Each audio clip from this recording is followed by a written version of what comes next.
Welcome to BJ TV. ముందుగా headlines చూద్దాం. వ్యూహాత్మక మినరల్స్ హబ్ గా ఏపీ చేయాలన్నది లక్ష్యమన్న చంద్రబాబు. టైటానియం మిషన్ పై అధికారులతో సీఎం సమీక్ష. రేర్ మినరల్స్ వినియోగంతో పారిశ్రామికాభివృద్ధి లక్ష్యం. మినరల్స్ రంగంలో పెట్టుబడులు ఆకర్షించాలన్న సీఎం. బీఆర్ఎస్ ఎమ్మెల్యేల వర్క్షాప్ లో పాల్గొన్న కేటీఆర్. అసెంబ్లీ వ్యూహాలపై బీఆర్ఎస్ నేతలతో కేటీఆర్ చర్చ. ప్రజా సమస్యలపై బలంగా పోరాడాలని కేటీఆర్ సూచన. గండిపేటలో బీఆర్ఎస్ ఎమ్మెల్యేల వర్క్షాప్.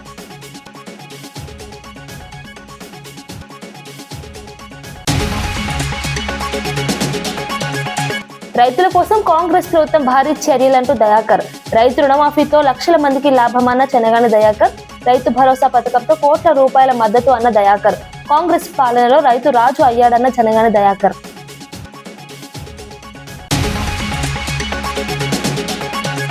వెలుగుమట్ల బాధితులకు న్యాయం కోరుతూ కవిత నిరాహార దీక్ష. పేదలకు ఇల్లు నిర్మించే వరకు పోరాటం ఆగదన్న కవిత. వెలుగుమట్ల ఘటనపై నిజాలు బయట పెట్టాలన్న కవిత డిమాండ్. బాధితులకు న్యాయం జరిగే వరకు దీక్ష కొనసాగిస్తానన్న కవిత. ఆంధ్రప్రదేశ్ ను ఇంటిగ్రేటెడ్ స్ట్రాటజిక్ మెటీరియల్ హబ్ గా అభివృద్ధి చేయాలని సీఎం చంద్రబాబు నాయుడు అధికారులకు సూచించారు. సచివాలయంలో గనుల శాఖపై నిర్వహించిన సమీక్ష సమావేశంలో ఈ మేరకు దిశానిర్దేశం చేశారు. రాష్ట్రంలో లభ్యమయ్యే బీచ్ శాండ్ వంటి అరుదైన ఖనిజాలను సమర్థంగా వినియోగించుకోవాలని అధికారులకు సూచించారు. ఆంధ్రప్రదేశ్ టైటానియం మరియు స్ట్రాటజిక్ మెటీరియల్స్ మిషన్ రూపకల్పనపై చర్చించారు. ఈ మిషన్ ద్వారా భారీ పెట్టుబడులను ఆకర్షించి రాష్ట్ర పారిశ్రామిక అభివృద్ధికి ఊతమివ్వాలని సీఎం పేర్కొన్నారు. వచ్చే 10 ఏళ్లలో సుమారు 50,000 కోట్ల పెట్టుబడులు తీసుకురావడంతో పాటు 40,000 మందికి ఉపాధి అవకాశాలు కల్పించాలని లక్ష్యంగా పెట్టుకోవాలని సూచించారు. రేర్ మినరల్స్ విషయంలో కేంద్రం, ఇతర రాష్ట్రాలు అనుసరిస్తున్న విధానాలను అధ్యయనం చేయాలని అధికారులను ఆదేశించారు. వనరుల సద్వినియోగంతో భవిష్యత్ అవసరాలకు అనుగుణంగా ప్రణాళికలు సిద్ధం చేయాలని సీఎం చంద్రబాబు నాయుడు పేర్కొన్నారు. లోక్సభలో స్పీకర్ ఓం బిర్లాపై ప్రతిపక్షాలు అవిశ్వాస తీర్మానం ప్రవేశపెట్టడంతో తీవ్ర రాజకీయ వాతావరణం నెలకొంది. చర్చలో పాల్గొన్న కాంగ్రెస్ ఎంపీ గౌరవ్ గొగోయ్ స్పీకర్ పై తీవ్ర విమర్శలు చేశారు. ప్రతిపక్ష నాయకులకు సభలో మాట్లాడే అవకాశం ఇవ్వడం లేదని ఆయన ఆరోపించారు. ముఖ్యంగా ప్రతిపక్ష నేత రాహుల్ గాంధీకి కూడా మాట్లాడే అవకాశం ఇవ్వలేదని విమర్శించారు. పలువురు ప్రతిపక్ష ఎంపీలను సరైన కారణం లేకుండానే సస్పెండ్ చేశారని కూడా ఆరోపించారు. ఈ అవిశ్వాస తీర్మానంపై చర్చను బీజేపీ ఎంపీ జగదంబికా పాల్ అధ్యక్షతన నిర్వహించారు. ఈ చర్చకు మొత్తం 10 గంటల సమయం కేటాయించారు. అవిశ్వాస తీర్మానం విజయవంతం కావాలంటే లోక్సభలో 278 ఓట్లు అవసరం. ప్రస్తుతం ఎన్డీఏ కూటమికి సుమారు 293 మంది సభ్యులుండగా ఇండియా కూటమికి 234 మంది సభ్యులు ఉన్నారు. ఈ పరిణామాలు జాతీయ రాజకీయాల్లో చర్చనీయాంశంగా మారాయి.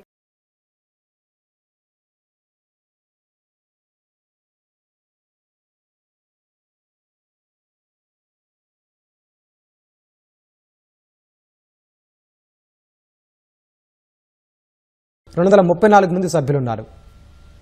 के महीने में जब आदरणीय नेता विपक्ष के सदन के अंदर president motion of thanks to president's address, जब उस समय वो खड़े हुए बोलने के लिए, सर लगभग 20 बार उनको इंटरप्ट किया गया. 20 बार इनको इंटरप्ट किया गया, मैंने देखा है. 20 बार कहां से इंटरप्शन आया?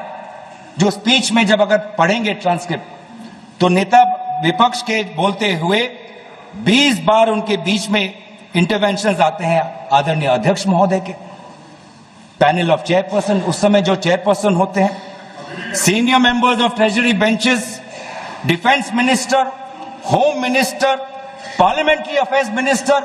20 बार नेता विपक्ष को बार बार संयोजित तरीके से motion of thanks to president's address, जो इतना महत्वपूर्ण चर्चा है, 20 बार उनको इंटरप्ट किया गया.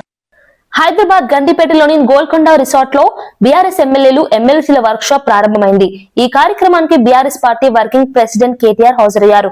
రానున్న అసెంబ్లీ సమావేశాలు అనుసరించాల్సిన వ్యూహాలపై ప్రజాప్రతినిధులకు పార్టీ నాయకత్వం దిశానిర్దేశం చేయనుంది. రాష్ట్ర ప్రభుత్వ విధానాలు, ప్రజా సమస్యలపై ఎలా స్పందించాలనే అంశాలపై చర్చ జరుగుతోంది. ప్రభుత్వ వైఫల్యాలను సభలో ఎత్తిచూపే విధానంపై కూడా పార్టీ నాయకత్వం మార్గనిర్దేశం చేయనుంది. ప్రజా సమస్యలపై బలంగా పోరాటం చేయాలని కేటీఆర్ ప్రజాప్రతినిధులకు సూచించినట్లు సమాచారం. రానున్న రాజకీయ పరిణామాలను దృష్టిలో పెట్టుకుని పార్టీ వ్యూహాలను సిద్ధం చేసుకోవడం ఈ వర్క్ షాప్ ముఖ్య ఉద్దేశంగా పార్టీ వర్గాలు చెబుతున్నాయి.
తెలంగాణను రక్షించుకోవడానికి మరోసారి మిలియన్ మార్చ్ అవసరమని మాజీ మంత్రి శ్రీనివాస్ గౌడ్ పేర్కొన్నారు.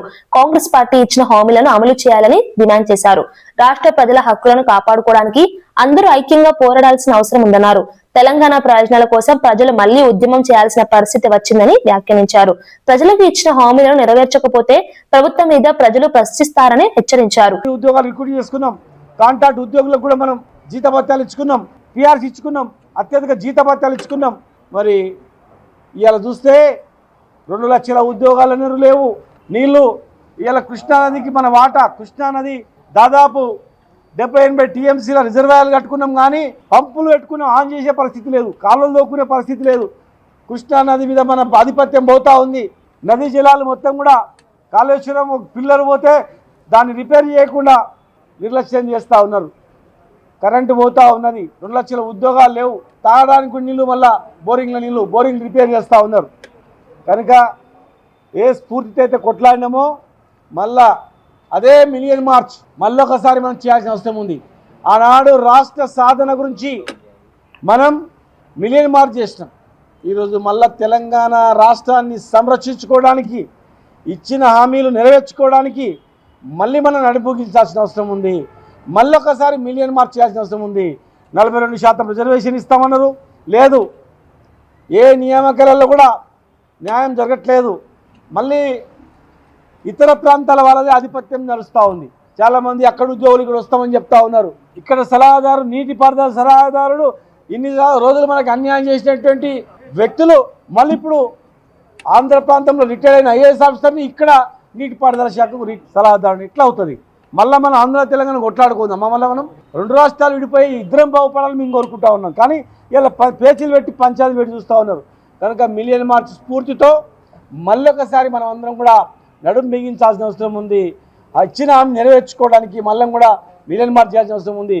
నిరుద్యోగులను ఉద్యోగాలు ఇప్పించడానికి, 2 లక్షల ఉద్యోగాలు ఇప్పించడానికి కూడా మళ్ళీ మిలియన్ మార్చ్ చేయాల్సిన అవసరం ఉంది. రైతులను కాపాడుకోవడానికి కూడా మిలియన్ మార్చ్ చేయాల్సిన అవసరం ఉంది.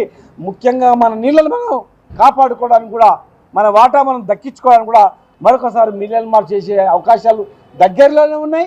మళ్ళీ కూడా పిలిపిస్తామని చెప్పి తెలియజేస్తూ, మరి తెలంగాణ రాష్ట్ర ఉద్యమంలో అసలు బాసులైనటువంటి మా అమరులకు హృదయపూర్వకంగా ఆ అమరవీరులకు జోహార్లు అర్పిస్తూ జై తెలంగాణ, జై తెలంగాణ, జై మిలియన్ మార్చ్. మహిళలకు ఉచిత బస్సు ప్రయాణ పథకం ఆర్టీసీకి పెద్ద ఎత్తున లాభాలు తెచ్చిపెట్టిందని మంత్రి పొన్నం ప్రభాకర్ తెలిపారు. ఈ పథకం అమలు తర్వాత ఆర్టీసీకి సుమారు 10,000 కోట్ల ఆదాయం వచ్చినట్లు వెల్లడించారు. ఇప్పటి వరకు 300 కోట్లకు పైగా మహిళా ప్రయాణికులు ఉచితంగా ఆర్టీసీ బస్సులో ప్రయాణించినట్లు తెలిపారు. మహిళల రాకపోకలు సులభతరం కావడంతో పాటు వారి ఆర్థిక భారం కూడా తగ్గిందన్నారు. ఈ పథకం రాష్ట్రంలో ముఖ్యమైన సంక్షేమ కార్యక్రమాల్లో ఒకటిగా నిలిచిందని పేర్కొన్నారు. పరిసరాల పరిశుభ్రత, ఆరోగ్యం అన్ని కూడా మెడికల్ క్యాంపులు అయితే ప్రతి ఒక్కరు పరీక్షలు చేయించుకోండి. మీ ఆరోగ్యానికి అనుగుణంగా ప్రభుత్వమే ఒక వైద్యానికి ఉచితంగా పరీక్షలు చేసే కార్యక్రమం తీసుకుంటా ఉంది. హెల్మెట్ పెట్టుకోరు, అటువంటి అన్ని అంశాలను వాళ్ళను కొంచెం అవగాహన కలిగజేస్తాం. అర్బన్ లో డ్రగ్స్, గంజాయి లాంటి అనేక అంశాలు ఈరోజు దురలవారిగా మారుతా ఉంది. తల్లిదండ్రులు, సమాజం ఇది అందరి బాధ్యత. వాటిని కూడా కంట్రోల్ చేసే కార్యక్రమం, అదేవిధంగా రైతులకు సంబంధించిన కార్యక్రమం జరుగుతూ ఉన్నాయి. దయచేసి చదువుకు సంబంధించి మీరు ఒక పూట తిన్నా తినకపోయినా పిల్లలను కష్టపడి చదివేయడం మన బాధ్యత అనేది తీసుకొని దయచేసి ఆ పిల్లల చదువు కొరకు కష్టపడమని చెప్పి సందర్భంగా కోరుతా ఉన్నాను. జడ్చర్ల కాంగ్రెస్ ఎమ్మెల్యే అనిరుద్ రెడ్డి చేసిన వ్యాఖ్యలు వివాదాస్పదంగా మారాయి. మళ్లీ సారా తీసుకురావాలని ఆయన వ్యాఖ్యానించారని విమర్శలు వ్యక్తమవుతున్నాయి. సారా అంశంపై పరిశోధన చేయడానికి ఎమ్మెల్యేకు 2 నెలల సమయం దొరికిందని విమర్శకులు అంటున్నారు.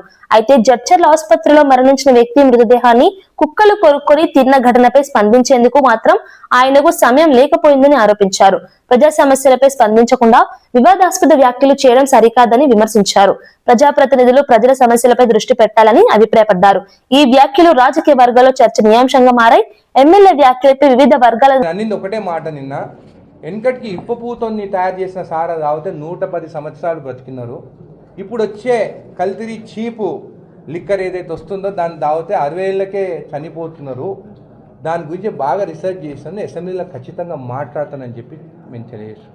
దీనికి ఒక రీసెర్చ్ ఉంటే కాదు, దాన్ని బాగా స్టడీ చేసే నేను దాని గురించి అడ్వాంటేజెస్, డిసడ్వాంటేజెస్. ఈ లిక్కర్ తయారు చేస్తే హెల్త్ ఇష్యూస్ అంటే హెల్త్ బెనిఫిట్స్ ఉంది దాంట్లో. నువ్వు కెమికల్స్ వేసి తయారు చేసిన దాంట్లోనేమో నీకు హెల్త్ ప్రాబ్లమ్స్ ఉంటాయి. ఇది ఆర్గానిక్, ఇప్ప పువ్వు సారా అనేది ఆర్గానిక్ డ్రింకు. నేను స్టడీ చేసిన దాంట్లో ఇది ఒక్కటి 200 పేజీలు రాసిన దీని గురించి అసెంబ్లీలో మాట్లాడతాను, దీని బెనిఫిట్స్ గురించి మాట్లాడతాను. దాంతో మనం కూడా తెలంగాణలో 1,00,000 కోట్లు మనం ఎట్లా రెవెన్యూ తీసుకోపోవచ్చు నెక్స్ట్ ఫర్దర్ ఇయర్స్లలో. వాళ్ళ ఇండ్లు ఎట్లా బాగుపడతాయి, మన తెలంగాణ ఎట్లా బాగుపడాలి, మనం ఇది గ్లోబల్ మార్కెట్ ఎట్లా పోవాలనేది రీసెర్చ్ చేసే నేను దాని గురించి అసెంబ్లీలో మాట్లాడతాను. అరే టీవీలలో బాలకృష్ణ మూవీలలో అరే మామ పెగ్గులా అంటేనేమో డ్యాన్సులు వేస్తారు. నేనేమో మా ఎస్టీ సోదరుల గురించి వాళ్ళు కోటీశ్వరులు కావాలి, ఇది ఒక రెవెన్యూ మోడల్ అని చెప్పి నేను మాట్లాడితే ఎవరెవరో బీఆర్ఎస్ నాయకులు నిద్ర పట్టక నేను సారా దాపుతాడా అని మాట్లాడుతున్నారు. మీరు చూస్తే చిత్తూరు కాడ రెడ్ శాండల్వుడ్ చెట్లు నరుకుతున్నారు పైసల కోసం. నేను ఎవరో రాజకీయ నాయకులు పెట్టిన స్పిరిట్ కంపెనీస్ కానీ ఆల్కహాల్ కంపెనీస్ 20 ఫ్యాక్టరీలు ఉండొచ్చు, వాళ్ళు బెనిఫిట్ అవుతారు ఇప్పుడు ఉండే దాంట్లో. కానీ నేను చెప్పేది తెలంగాణలో ఉన్న మన ఎంటైర్ ఎస్టీ సోదరులందరూ బెనిఫిట్ అయ్యేది మాట్లాడుతున్నాను. ఖచ్చితంగా అసెంబ్లీలో టైం తీసుకుంటాను, దీని గురించి మాట్లాడతాను. ఇది ఎట్లా ముందుకు పోతే మొత్తం మన ఎస్టీ సోదరులు ఎట్లా బాగుపడతారు అనేది నేను అసెంబ్లీలో మాట్లాడతాను. వికారాబాద్ జిల్లాలో విషాద ఘటన చోటు చేసుకుంది. తెలంగాణ ప్రభుత్వం విప్ పట్నం మహేందర్ రెడ్డి గన్మన్ గా పనిచేస్తున్న రామయ్యగూడ విజయ్ అకస్మాత్తుగా గుండెపోటుతో మృతి చెందారు. ఈ ఘటనతో కుటుంబ సభ్యులు సహచరులు తీవ్ర విషాదంలో మునిగిపోయారు. విజయ్ మృతి విషయం తెలిసిన వెంటనే పట్నం మహేందర్ రెడ్డి ఆయన ఇంటికి వెళ్లి కుటుంబ సభ్యులను పరామర్శించారు. ఈ సందర్భంగా విజయ్ కుటుంబానికి తన ప్రగాఢ సానుభూతిని తెలియజేశారు. కుటుంబ సభ్యులకు ఎల్లప్పుడూ అండగా ఉంటానని హామీ ఇచ్చారు. విజయ్ ఆకస్మిక మరణం స్థానికంగా తీవ్ర విషాదాన్ని మిగిల్చింది. ఆయన మృతి పట్ల స్థానిక నాయకులు, స్నేహితులు సంతాపం వ్యక్తం చేశారు. విధి నిర్వహణలో నిబద్ధతతో పనిచేసిన వ్యక్తిగా విజయ్ ను గుర్తు చేసుకున్నారు. కాలేజీలో కానీ మాకు కంపెనీలు ఉన్నాయి, అక్కడ వాళ్ళకి జాబ్ ఇచ్చి ఆ పిల్లలను కూడా చదివించే బాధ్యత తీసుకొని చాలా బాధాకరం. వాళ్ళ తల్లి వాళ్ళ బాధ చూస్తుంటే చాలా బాధగా అనిపించింది. తప్పకుండా మా సాయం తప్పకుండా విజయ్ చేస్తాం. స్వచ్ఛ ఆటో కార్మికులపై సీఎం రేవంత్ రెడ్డి చేసిన వ్యాఖ్యలపై కార్మికులు తీవ్ర ఆగ్రహం వ్యక్తం చేశారు. ప్రతిరోజు ఉదయం 4 గంటలకే లేచి పనికి వెళ్తున్నామని వారు తెలిపారు. నగరంలో చెత్త సేకరణ కోసం గంటల తరబడి పనిచేస్తున్నామని పేర్కొన్నారు. కరోనా సమయంలో కూడా ప్రాణాలకు తెగించి సేవలు అందించామని గుర్తు చేశారు. అలాంటి తమపై సీఎం స్థాయిలో ఉన్న వ్యక్తి విమర్శలు చేయడం బాధాకరమని అన్నారు. రోజు 12 గంటల వరకు పనిచేసి అలసిపోయి చెత్త ఆటోల్లోనే కూర్చొని టిఫిన్ భోజనం చేసుకోవాల్సి వస్తోందని ఆవేదన వ్యక్తం చేశారు. తమ పరిస్థితులను అర్థం చేసుకోవాలని ప్రభుత్వాన్ని కోరారు. నగర పరిశుభ్రత కోసం తమ సేవలు ఎంతో కీలకమని పేర్కొన్నారు. కార్మికుల కష్టాలను గుర్తించి గౌరవించాలని వారు డిమాండ్ చేశారు. ఇవన్నీ తెలియక మాట్లాడుతున్నాడో తెలియదు కానీ మరి ఇంకోటి ఇంతకుముందు గవర్నమెంట్ లో 4,500 ఆటోలు ఇస్తే ఈ రోజు 5,000 ఆటోలు అనేసి మాట్లాడము. వీళ్ళు పనిచేస్తలేరని మా కార్మికులందరి మనోభావాలు దెబ్బతినే విధంగా సీఎం గారే ఆ విధంగా మాట్లాడడం అనేది చాలా బాధాకరం. మా కోసం కొత్తగా జిహెచ్ఎంసీ ఎలక్షన్స్ వస్తున్నాయి, కొత్తగా బండ్లు ఇస్తారేమో. మాకు ఇంతవరకు కరోనా టైంలో కూడా మేము ప్రాణాలని అడ్డుపెట్టి కరోనా టైంలో కూడా మేము వాళ్ళకి ఆపకుండా ప్రతి ప్రజల్ని మొత్తం కాపాడుకున్నాము. అది కూడా గమనించకుండా ఈ రోజు చెత్త కార్మికులు ఉంటేనే ఆ రోజు కరోనా టైంలో బాడీలు కూడా లేబట్టి మేము బండ్లాలు వేసుకొని తీసుకుపోయిన రోజులున్నాయి. అది కూడా గుర్తించకుండా మన సీఎం గారు ఈ విధంగా మాట్లాడడం, కార్మికుల మనోభావాలు దెబ్బతినే విధంగా పనికి వస్తలేరు, పని చేస్తలేరు అనడం చాలా బాధాకరం. ఈ రోజు వరకు కూడా 11-12 గంటలకు కూడా స్వచ్ఛ ఆటోలనే టిఫిన్లు చేయడం, స్వచ్ఛ ఆటో దాంట్లోనే కూర్చొని అన్నం తినడము, ఆ విధంగా ఎంత డస్ట్ ఉన్నా ఎంత మురికి ఉన్నా సరే దాంట్లో ఉండి ఎంత కష్టపడే కార్మికులను కూడా గుర్తించకుండా ఆ విధంగా సీఎం గారు మాట్లాడడం అనేది చాలా బాధాకరం. కాబట్టి మీడియా మిత్రుల తరఫున కూడా మా స్వచ్ఛాట కార్మికులు ఎంతగానో కష్టపడుతున్నారో వాళ్ళకి తెలిసే విధంగా ఉండాలని కూడా మీడియా మిత్రుల తరఫున సీఎం గారిని కోరుకోవడం జరుగుతుంది. లోక్సభ స్పీకర్ ఓం బిర్లాపై అవిశ్వాస తీర్మానం చర్చలో పాల్గొనేందుకు తమపై విధించిన సస్పెన్షన్ ను ఎత్తివేయాలని కాంగ్రెస్ ఎంపీ చామల కిరణ్ కుమార్ రెడ్డి డిమాండ్ చేశారు. ఢిల్లీలోని పార్లమెంట్ ఆవరణలో ఆయన మీడియాతో మాట్లాడుతూ ఈ వ్యాఖ్యలు చేశారు. తొలి విడత బడ్జెట్ సమావేశాల్లో లోక్సభ ప్రతిపక్ష నేత రాహుల్ గాంధీకి మాట్లాడే అవకాశం ఇవ్వకపోవడాన్ని నిరసిస్తూ ప్రశ్నించిన 8 మంది ఎంపీలను స్పీకర్ సస్పెండ్ చేశారని ఆయన ఆరోపించారు. పార్లమెంట్ లో ప్రతిపక్షాలను సమాన అవకాశాలు ఇవ్వాలని అన్నారు. ప్రజాస్వామ్యంలో ప్రతిపక్ష స్వరం కూడా కీలకమని పేర్కొన్నారు. ప్రతిపక్ష నాయకులను మాట్లాడనివ్వకుండా చేయడం సరైన విధానం కాదని విమర్శించారు. అవిశ్వాస తీర్మానం చర్చలో పాల్గొనేందుకు తమ సస్పెన్షన్ ను వెంటనే ఎత్తివేయాలని డిమాండ్ చేశారు.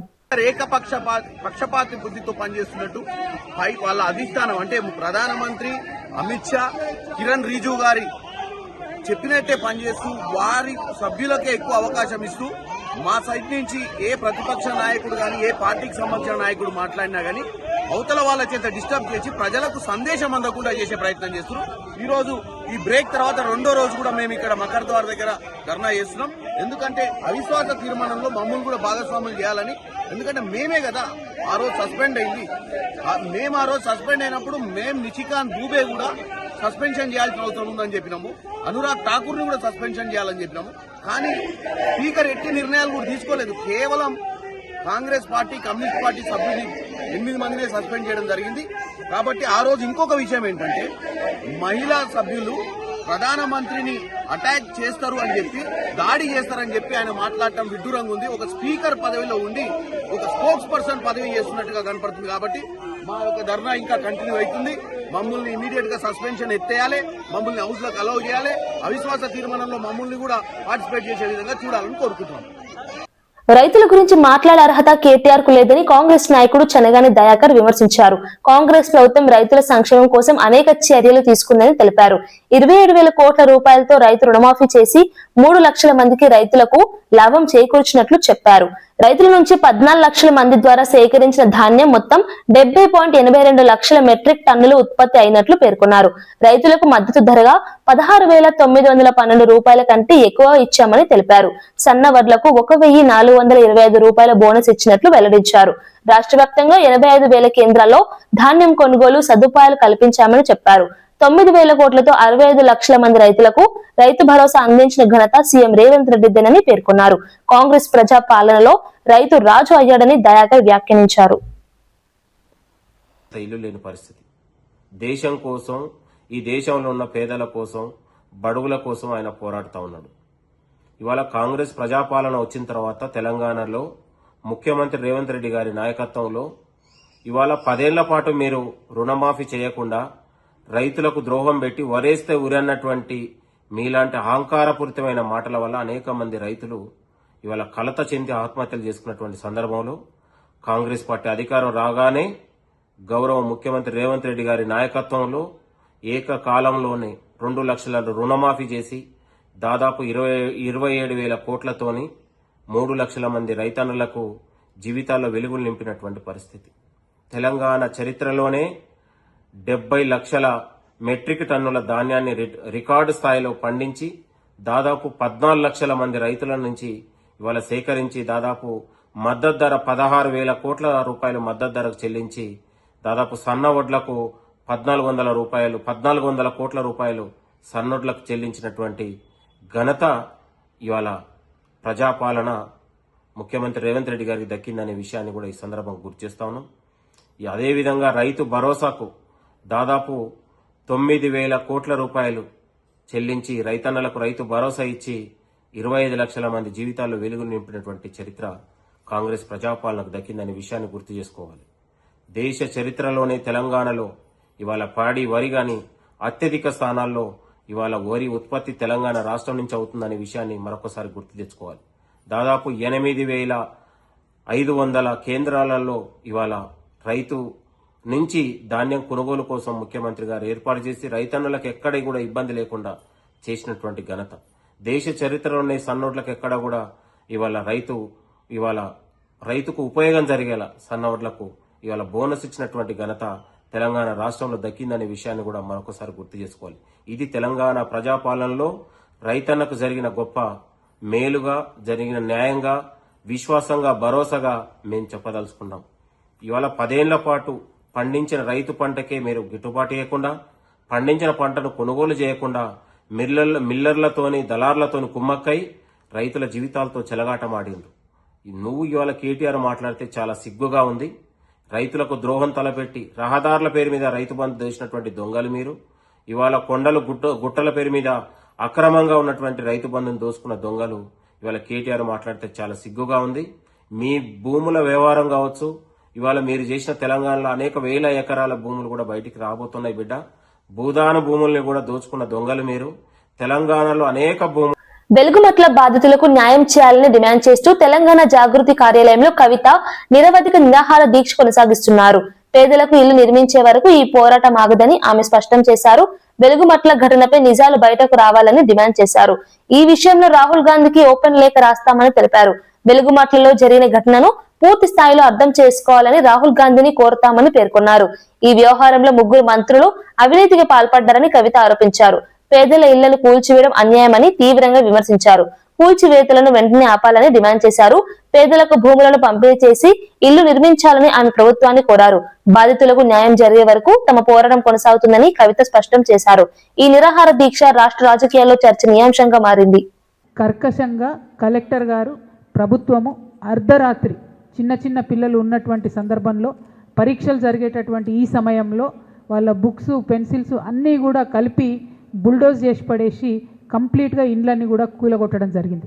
750 గృహాలను కూలగొడితే వాళ్ళందరినీ ఆ బాధితులందరినీ తీసుకొచ్చి పక్కనే ఉన్న అంబేద్కర్ భవన్లో పెట్టడం జరిగింది.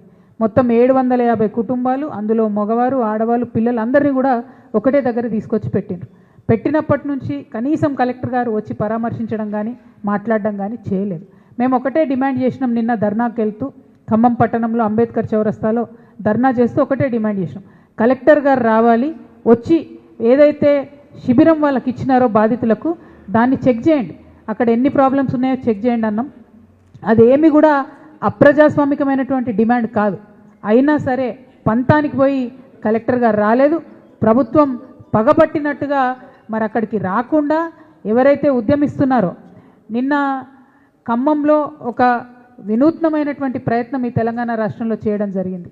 ప్రజాస్వామ్యవాదులు, ప్రగతిశీల శక్తులు ఐక్య పోరాటాలు చేయాలనేటటువంటి ఉద్దేశంతో BC SC ST JAC chairman Visharadan గారు, నేను తెలంగాణ జాగృతి తరఫున, అట్లానే వారి ధర్మ సమాజ్ పార్టీ అందరం కలిసి కూడా ర్యాలీ చేయడం జరిగింది.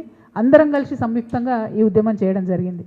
సో చివరికి 4-5 గంటలు ఖమ్మంలో ట్రాఫిక్ స్తంభింపజేసి ఈ సమస్యను ప్రజల దృష్టికి తీసుకొచ్చే ప్రయత్నం చేసిన తర్వాత నన్ను డాక్టర్ విశారదన్ గారిని అరెస్ట్ చేయడం జరిగింది. ఆ తర్వాత కూడా మరి ఏమన్నా ఆర్డీఓ గారు పోతారా, కలెక్టర్ గారు పోతారా, ఏమన్నా సమస్య పరిష్కరిస్తారా, లేకపోతే ప్రభుత్వం నుంచి ఒకటి ప్రకటన ఏదన్నా వస్తుందా ఈ పేదవాళ్ళకు సంబంధించి అంటే ఎటువంటి ప్రకటన రాలేదు. మేము ముందే చెప్పినాం, మేము ఇవాళ ఇక్కడ ఈ చౌరస్తాలో కూర్చుంటున్నాం, అంబేద్కర్ సాక్షిగా కూర్చుంటున్నాం, ఖచ్చితంగా అన్నం తినం మేము అని చెప్పినాం. అదే కొనసాగిస్తూ నిన్న మధ్యాహ్నం ఏదైతే మేము స్టేట్మెంట్ ఇచ్చినామో అప్పటి నుండి ఇప్పటి వరకు కూడా నిరాహార దీక్ష కొనసాగిస్తూ ఉన్నాం. అందుకనే మళ్ళీ దీక్షా శిబిరానికి వెళ్ళి అక్కడే బాధితుల ముందు కూర్చొని నిరాహార దీక్ష కంటిన్యూ చేసినాం. ఇవాళ పొద్దున వందలాది మంది వేలాది మంది పోలీసు వాళ్ళు వచ్చి మేమేదో టెర్రరిస్ట్ అయినట్టు మమ్మల్ని ఎత్తుకొచ్చి ఇక్కడ హైదరాబాద్లో పడేసినారు. మేము నిన్న చెప్పింది అదే, ఇవాళ చెప్తున్నది అదే. సమస్య పరిష్కారం అయ్యేంత వరకు మీరు మమ్మల్ని ఎక్కడికి తీసుకుపోయినా నిరాహార దీక్ష చేస్తామని నిన్న చెప్పినాం. ఈరోజు కంటిన్యూ చేస్తున్నాం. ఖమ్మం నుండి నన్ను హైదరాబాద్కు తరలించినారు పోలీసులు. మా జాగృతి కేంద్ర కార్యాలయం వద్ద వదిలేసినారు. మరి డాక్టర్ విశారదన్ గారిని తీసుకెళ్ళినారు. ఎక్కడ ఉన్నారో తెలియదు. వారి కాంటాక్ట్లోకి వచ్చిన తర్వాత వారి పరిస్థితి ఏంటి, ఎట్లా ఉన్నారు అవన్నీ కూడా మీకు చెప్పడం జరుగుతుంది. నా వంతుగా నేను ఇక్కడ జాగృతి కేంద్ర కార్యాలయంలో నన్ను పోలీసు వాళ్ళు వదిలిపెట్టారు కాబట్టి ఆ దీక్ష బ్రేక్ కాకుండా నేను ఇక్కడ కూర్చున్నాను. ఖచ్చితంగా ఒకటే ఒక సింగిల్ డిమాండ్, 31 ఎకరాల జాగా భూదాన్ భూమి పేదవారి భూమి. ఇవాళ దాన్ని మొత్తం అక్కడ ఉన్న ఇండ్లను నేలమట్టం చేసిండ్రు, చెదను చేసిండ్రు, ఒక క్రికెట్ గ్రౌండ్ లెక్క చేసి పడేసిండ్రు దాన్ని. ఆ మొత్తం భూమిని కూడా పెద్దవాళ్ళకు అప్పగించాలని ఈ ప్రభుత్వం ప్రయత్నం చేస్తుంది. ఈ రేవంత్ రెడ్డి గారి ప్రభుత్వం, ఈ కాంగ్రెస్ ప్రభుత్వం ప్రజా వ్యతిరేక ప్రభుత్వం, పేదలకు వ్యతిరేక ప్రభుత్వం కాబట్టి అది పెద్దవారికి ఇచ్చే ప్రయత్నం చేస్తుంది. అది ససేమిరా ఒప్పుకునే పరిస్థితి లేదు.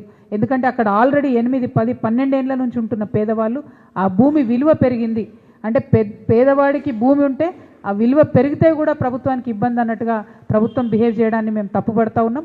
ఖచ్చితంగా ఎక్కడైతే ఆ పేదవాళ్ళ ఇండ్లు కూలగొట్టినరో అక్కడనే వాళ్ళకు ప్లాట్లు ఇవ్వాలి, అక్కడనే వాళ్ళకు మీరు డబుల్ బెడ్రూమ్ ఇండ్లు కూడా కట్టించేయాలని చెప్పి మేము ప్రభుత్వాన్ని డిమాండ్ చేస్తూ నా దీక్షను కొనసాగిస్తూ ఉన్నాను. దాంతోపాటు నేను ఇంకొక మాట కూడా చెప్తా ఉన్నాను. రాహుల్ గాంధీ గారు ఇగో రాజ్యాంగాన్ని పట్టుకొని తిరుగుతూ ఉంటారు ఎప్పుడు. రాజ్యాంగం అని చెప్పి నేను రాజ్యాంగ విలువల్ని కాపాడుతా అని రాహుల్ గాంధీ గారు తిరుగుతూ ఉంటారు ఎప్పుడు. ఇవాళ రాహుల్ గాంధీ గారికి మేము తెలంగాణ జాగృతి నుండి ఒక ఓపెన్ లెటర్ రాస్తూ ఉన్నాం. మరి నిజంగానే వెలుగుమట్లలో ఏం జరిగిందో తెలుసుకోండి రాహుల్ గాంధీ గారు. మీరు ఏ పెద్దల ధనదాహం కోసం పేదవాళ్ళని తీసి రోడ్డు మీద వేసినరో తెలుసుకోండి. ఒక ఇండిపెండెంట్ జ్యుడిషియల్ ఎంక్వైరీ వేయండి. దీంట్లో ఖమ్మం జిల్లా నుంచి 3 మంత్రులు ఉంటే ఈ అవినీతిలో ఆ 3 మంత్రుల పాత్ర ఉందని చెప్పి మేము బలంగా నమ్మాల్సి వస్తుంది. నిన్న మీరు మమ్మల్ని డీల్ చేసిన విధానంతో ఆ పాత్ర ఏంటి, మరి ఆ పాత్రలో ముఖ్యమంత్రి గారి పాత్ర లేకపోతే ఇమీడియట్గా ఆ మొత్తం జరిగినటువంటి విధ్వంసాన్ని ఆపండి.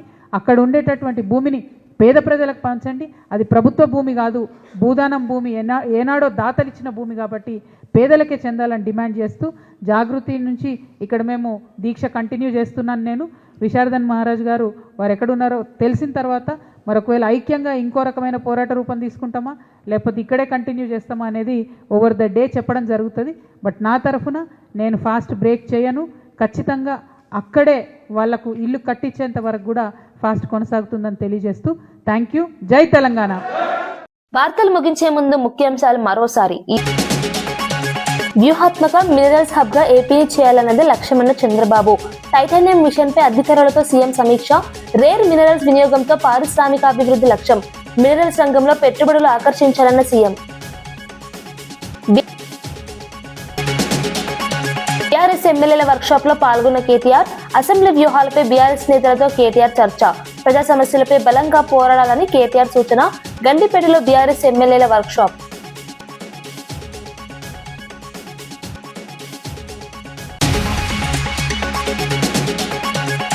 రైతుల కోసం కాంగ్రెస్ ప్రభుత్వం భారీ చర్యలంటూ దయాకర్.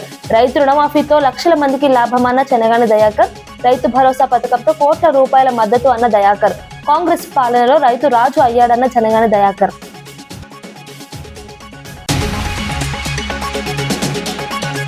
వెలుగుమట్ల బాధితులకు న్యాయం కోరుతూ కవిత నిరాహార దీక్ష. పేదలకు ఇల్లు నిర్మించే వరకు పోరాటం ఆగదన్న కవిత. వెలుగుమట్ల ఘటనపై నిజాలు బయట పెట్టాలన్న కవిత డిమాండ్. బాధితులకు న్యాయం జరిగే వరకు దీక్ష కొనసాగిస్తానన్న కవిత. ఈనాటి వార్తా విశేషాలు. మరో బులెటిన్లో మళ్ళీ కలుద్దాం. నమస్కారం.